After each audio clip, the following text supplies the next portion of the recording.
ನಮಸ್ಕಾರ ರೀ ಎಲ್ಲರಿಗೂ welcome back to Kalavathi's kitchen. ಇವತ್ತಿನ ರೆಸಿಪಿ ಏನಪ್ಪಾ ಅಂದ್ರೆ ಉದುರಾಗಿರುವಂತಹ ವೆಜಿಟೇಬಲ್ ಉಪ್ಪಿಟ್ಟು ನೋಡ್ರಿ. ಮನಿಯೊಳಗ ಸಣ್ಣ ಹುಡುಗರಿದ್ದು ಅವರು ಯಾವ್ದಾದ್ರೂ ಕಾಯಿಪಲ್ಯ ತಿನ್ನಂಗಿಲ್ಲ ಅನ್ನೋದಿದ್ರ, ಇಲ್ಲ ಅಂದ್ರೆ ನಿಮ್ಗೆ ಯಾವಾಗ್ಲೂ ಒಂದೇ ಥರದ ಉಪ್ಪಿಟ್ಟು ತಿಂದು ಬೇಸರ ಆಗಿದ್ರೆ ಈ ಒಂದು ವೆಜಿಟೇಬಲ್ ಉಪ್ಪಿಟ್ಟನ್ನ ಟ್ರೈ ಮಾಡ್ರಿ. ರುಚಿ ಅಂತೂ ಸೂಪರ್ ಆಗಿರ್ತೈತ್ರಿ. ನೀವು ಮತ್ತೆ ಇದನ್ನ ಮಾಡ್ಕೊಂಡು ತಿಂತೀರಿ ನೋಡ್ರಿ. ಬರ್ರಿ ಹಂಗಂದ್ರೆ ಮತ್ತೆ ತಡ ಇನ್ನು ಮಾಡೋದು ಹೆಂಗಂತ ನೋಡ್ಕೊಂಬರೋಣ್ರಿ. ಮೊದಲಿಗೆ ನಾವಿಲ್ಲಿ ಸ್ಟವ್ ಆನ್ ಮಾಡ್ಕೊಂಡು ಒಂದು ಕಡೆ ಇಟ್ಕೊಂಡೀವ್ರಿ. ಆ ಕಡೆ ಬಿಸಿ ಆಗ್ತಿದ್ದಂಗೆ 1.5 ಕಪ್ ರವೆ ಹಾಕೊಂಡೀವ್ರಿ. ಇದು ದಪ್ಪ ರವೆ ನೋಡ್ರಿ, ಇದಕ್ಕೆ ಬನ್ಸಿ ರವೆನೂ ಅಂತಾರ್ರಿ. ಈಗ ನಾವು ಈ ರವಾಕ್ಕೆ 1 ಟೇಬಲ್ ಸ್ಪೂನ್ ಅಷ್ಟು ಎಣ್ಣೆ ಹಾಕ್ಕೊಂಡಿವ್ರಿ.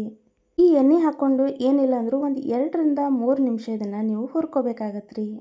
ಈ ಒಂದು ರವೆ ಪರ್ಫೆಕ್ಟಾಗಿ ಹುರಿದೈತೋ ಇಲ್ಲೋ ಅಂತ ಹೆಂಗೆ ಚೆಕ್ ಮಾಡ್ಕೊಳ್ಳೋದು ಅಂತಂದ್ರೆ, ಈ ರವಾದ ಒಂದು ಚಲೋ ಘಮ ಬರ್ಬೇಕು ನೋಡ್ರಿ. ಮತ್ತು ಮೊದಲಿನಕ್ಕಿಂತ ಕಲರ್ ಚೇಂಜ್ ಆಗಿರ್ಬೇಕ್ರಿ.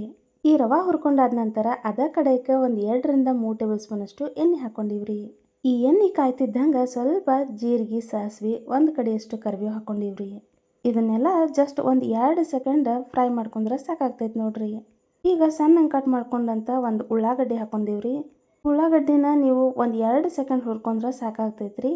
ಇದನ್ನು ಸ್ವಲ್ಪ ಮೆತ್ತಗಾಗಿ ಕಲರ್ ಚೇಂಜ್ ಆಗೋವರೆಗೂ ಹುರ್ಕೋಬೇಕ್ರಿ. ಈಗ ನೋಡ್ರಿ ನಾವು ಒಂದು 2 ಮೆಣಸಿನ್ಕಾಯಿನ ಸಣ್ಣ ಕಟ್ ಮಾಡಿ ಹಾಕ್ಕೊಂಡಿವ್ರಿ. ಅದ್ರ ಜೊತೆಗೇನ 1 ಟೊಮ್ಯಾಟೊ ಕಟ್ ಮಾಡಿದ್ದನ್ನು ಹಾಕ್ಕೊಂಡಿವ್ರಿ. ಮತ್ತು ಇಲ್ಲಿ ಸ್ವಲ್ಪ ಉಪ್ಪು ಸೇರಿಸ್ಕೊಂಡಿವ್ರಿ.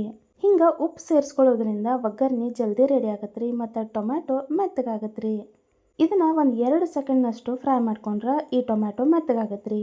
ಈಗ ನಾವು ಸಣ್ಣ ಕಟ್ ಮಾಡ್ಕೊಂಡಂಥ ಒಂದು ಬಟಾಟೆ ಸೇರಿಸ್ಕೊಂಡಿವ್ರಿ. ಬಟಾಟೆ ಅಂದ್ರೆ ಆಲೂಗಡ್ಡೆ ರೀ. ಇದಾದ ನಂತರ 1 ಕಪ್ ಕ್ಯಾರೆಟ್ ಹಾಕ್ಕೊಂಡಿವ್ರಿ.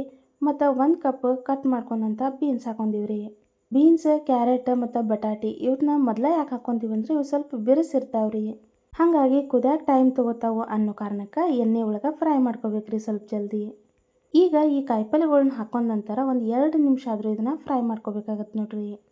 ನೀವು ಇದೇ ಕಾಯಿಪಲ್ಯ ಹಾಕಬೇಕು ಅಂತ ಏನೂ ಇಲ್ಲರಿ. ನಿಮ್ಮ ಮನೆಯೊಳಗೆ ಹುಡುಗರು ಯಾವ ಕಾಯಿಪಲ್ಯ ತಿನ್ನಂಗಿಲ್ಲಲ್ರಿ ಅದನ್ನು ಉಪ್ಪಿಟ್ಟೊಳಗೆ ಸೇರಿಸ್ರಿ. ಹಿಂಗೆ ಒಂದು 2 ನಿಮಿಷ ಹುರ್ಕೊಂಡಾದ ನಂತರ ಹಿಂಗೆ ಎಲ್ಲನೂ ಮೆತ್ತಗಾಗತ್ತೆ ನೋಡ್ರಿ ಸ್ವಲ್ಪ.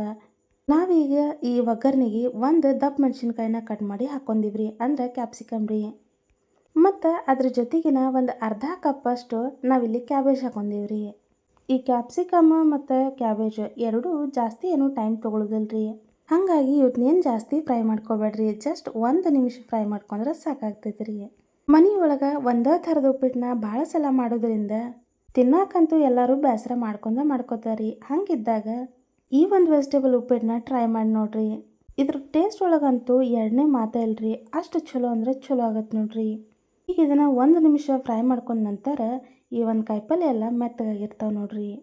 ಈಗ ನಾವು ಇದಕ್ಕೆ ಒಂದು ಅರ್ಧ ಕಪ್ನಷ್ಟು ವಟಾಣಿನೂ ಸೇರಿಸ್ಕೊಂಡಿವಿ ನೋಡ್ರಿ.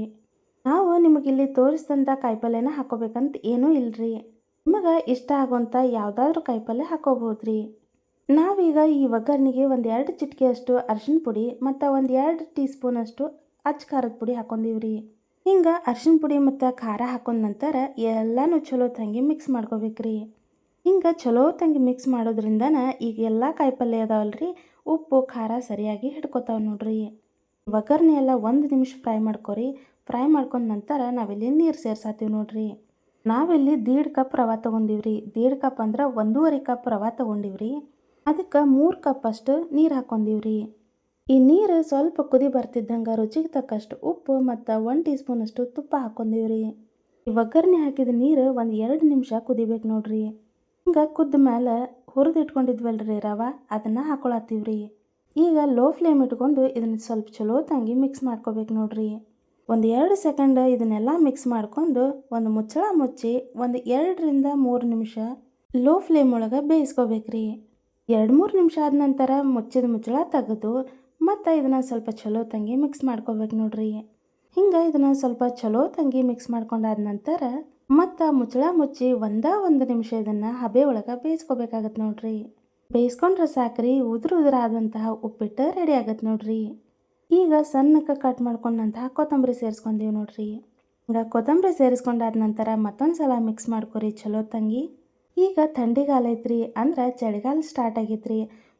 ಮುಂಜಾನೆ ಬಿಸಿ ಬಿಸಿ ತಿನ್ಬೇಕು ಅನ್ನಿಸ್ದಾಗ ಇಂಥ ಒಂದು ವೆಜಿಟೇಬಲ್ ಉಪ್ಪಿಟ್ಟನ್ನ ಮಾಡ್ಕೊಂಡು ಮನೆ ಮಂದಿ ಎಲ್ಲರ ಜೊತೆನೂ ತಿನ್ನಿರಿ.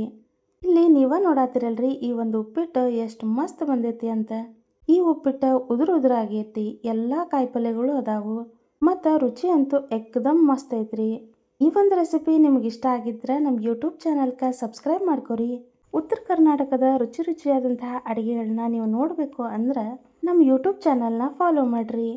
ಉಪ್ಪಿಟ್ಟು ಉದುರಾಗಂಗಿಲ್ಲ ಅನ್ನೋರು ಮತ್ತು ಉಪ್ಪಿಟ್ಟು ಮಾಡಕ್ಕೆ ಬರದೇ ಇರೋರು ಮತ್ತು ನಾವು ಯಾವಾಗಲೂ ಮಾಡುವಂಥ ಉಪ್ಪಿಟ್ಟು ತಿಂದು ಬೇಸರಾದವರು ಈ ಒಂದು ಉಪ್ಪಿಟ್ಟನ್ನ ಟ್ರೈ ಮಾಡಿರಿ. ಅಷ್ಟೇ ಅಲ್ಲ, ಇದ್ರ ರುಚಿ ಹೆಂಗಿತ್ತು ಅನ್ನೋದನ್ನು ಕಮೆಂಟ್ ಮಾಡಿ ತಿಳಿಸ್ರಿ. ಇಷ್ಟಾದ್ರೆ ರೆಡಿ ನೋಡ್ರಿ ಬಿಸಿ ಬಿಸಿ ಆದಂತಹ ವೆಜಿಟೇಬಲ್ ಉಪ್ಪಿಟ್ಟು. ಈ ಒಂದು ವೆಜಿಟೇಬಲ್ ಉಪ್ಪಿಟ್ಟು ನಿಮ್ಗೆಲ್ಲರಿಗೂ ಇಷ್ಟ ಆಗೈತಿ ಅಂತ ಅನ್ಕೋತೀವ್ರಿ. ಇಷ್ಟ ಆಗಿದ್ರೆ ಲೈಕ್, ಶೇರ್, ಕಮೆಂಟ್ ಮಾಡೋದನ್ನ ಮರಿಬೇಡ್ರಿ. ಈ ಒಂದು ರೆಸಿಪಿ ನೋಡಿದ್ದಕ್ಕೆ ಧನ್ಯವಾದಗಳ್ರಿ.